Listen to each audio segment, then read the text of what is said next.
Now,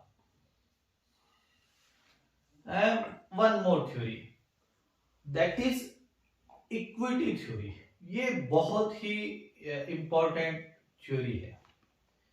यहां मैं आपको फिर से एक एग्जांपल देता हूं कि जैसे फॉर एग्जांपल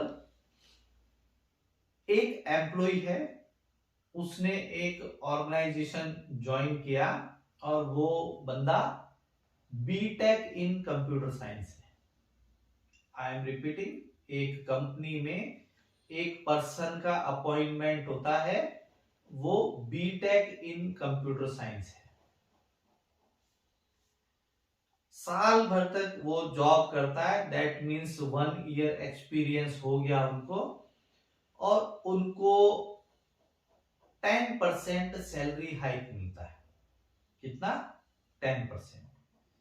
तो अगर उनकी salary suppose 5 lakh per annum थी, तो 10% के हिसाब से अब उनकी सैलरी 5 लाख 5.5 5,50,000 पर एनम हो जाएगी।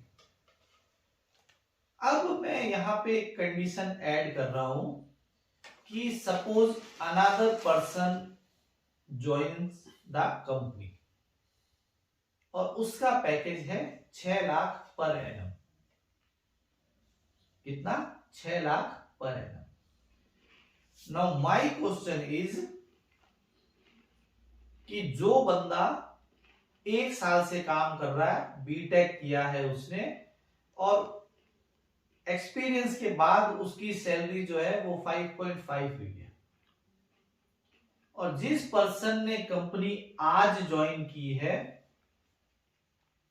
उस पर्सन का पैकेज जो है वो 6 लाख पर एनम है। अगर आप कोशिश कर सकते हैं तो वीडियो को यहां पे आप पॉज करके कमेंट सेक्शन में बताइए कि जो फर्स्ट पर्सन है उसके मोटिवेशन लेवल पे क्या इंपैक्ट आएगा। ठीक है, इसका आंसर इसी वीडियो में आ गई है, तो यहां आप एक बार पॉज करके कमेंट सेक्शन में आंसर कर सकते हैं। Now I am giving the answer. आप में से जो लोग भी ये सोच रहे थे कि फर्स्ट पर्सन का मोटिवेशन लेवल डाउन जाना चाहिए क्योंकि उस पर्सन को जॉब करते हुए 1 साल हो गया और उसकी सैलरी जो है वो 5.5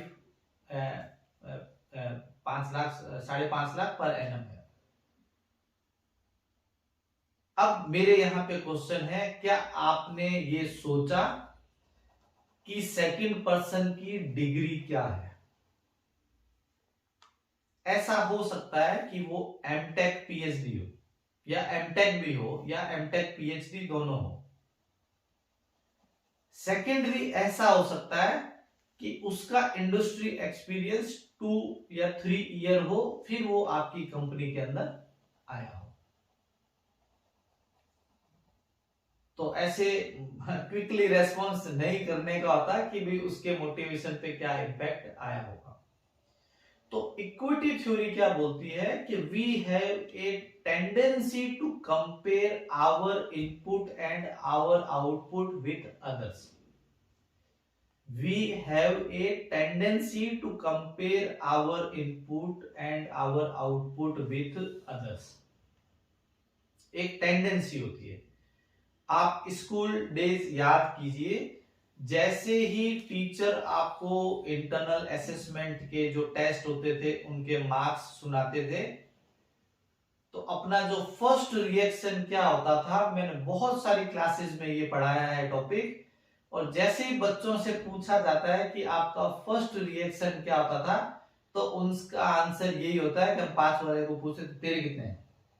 अपना जो फर्स्ट रिएक्शन होता है कि तेरे कितने हैं, और अपन 5 वाले से कंपेयर करते हैं। तो वही चीज मैं आपको यहां पे बोल रहा हूं कि we have a tendency to compare our input and our output. अब वो इनपुट्स क्या क्या हो सकते हैं? वो इनपुट एजुकेशनल क्वालिफिकेशन हो सकती है कि भाई उस बंदे की डिग्री क्या है। वो इनपुट उसका टाइमिंग हो सकता है। There may be a chance कि आपका वर्किंग आवर्स 6 आवर्स हो और कोई और पर्सन अपॉइंट किया है जिसका वर्किंग आवर 8 to 10 आवर्स हो। एक उस पर्सन का जो ओवरऑल जॉब एक्सपीरियंस है, टेन्योर है, वो एक हो सकता है कि वो कितने सालों से जॉब कर रहा है। तो ये क्या है, ये कुछ इनपुट फैक्टर्स है। नाउ मैंने आपको बोला कि हम क्या करते हैं कि अपना इनपुट और आउटपुट हम कंपेयर करते हैं। तो यहां पे क्या होता है कि हम 4 लोगों से अपना जो है वो कंपैरिजन करते हैं। वो है self inside, self outside, others inside, others outside.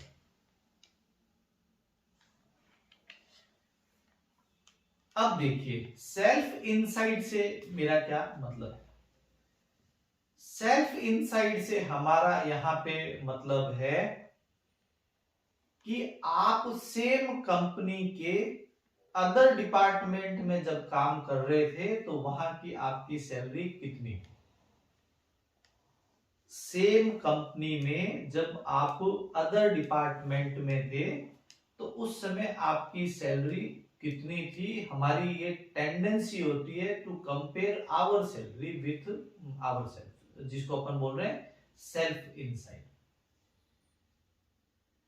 For example Rajasthan के अंदर एक अकाउंट सर्विसेज करके जॉब है। वहां पे जूनियर अकाउंटेंट और अकाउंटेंट ये सिलेक्शन होते हैं और उनकी पोस्टिंग कहीं पे भी हो सकती है। उनको मतलब इलेक्ट्रिसिटी बोर्ड में एज ए अकाउंटेंट ट्रांसफर किया जा सकता है। उनको गवर्नमेंट कॉलेजेस के अंदर एज ए अकाउंट ट्रांसफर किया जा सकता है। उनको कलेक्ट्रेट के अंदर एज ए अकाउंटेंट ट्रांसफर किया जा सकता है।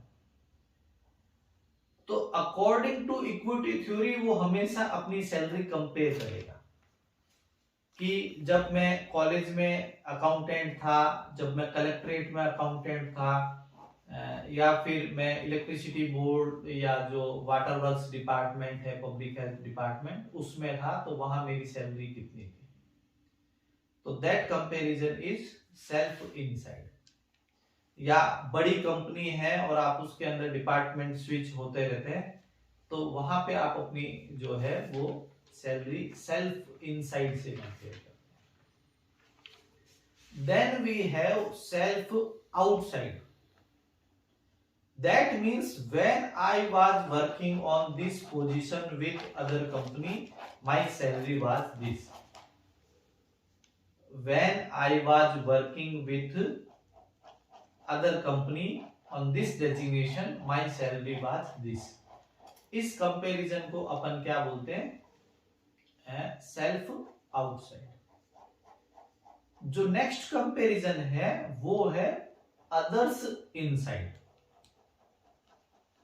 दैट मीन्स जो आपके ऑफिस में अदर एम्प्लॉइज काम कर रहे हैं और अगर उनका डेजिग्नेशन आपके आसपास का कुछ है तो अपन उनसे भी अपने आप को कंपेयर करते हैं।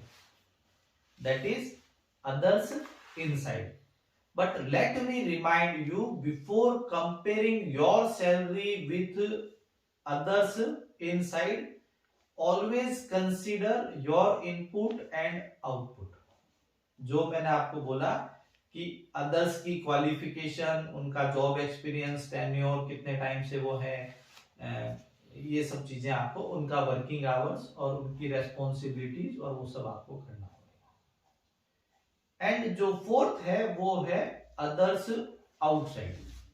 That means we have a tendency to compare like that, my salary is this and my friend or any relative cousin is working with other company on this designation and he is getting that amount। ये भी एक अपनी होती है।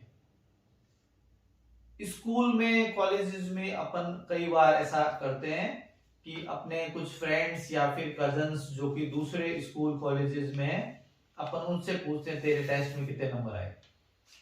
जबकि आप देखिए आपका स्कूल अलग है, उनका स्कूल अलग है, लेकिन आप कंपेयर करके मानते हो कि उसके सेकंड टेस्ट में इतने आए, मेरे फर्स्ट टेस्ट में इतने आए, इस तरीके से। That means others outside.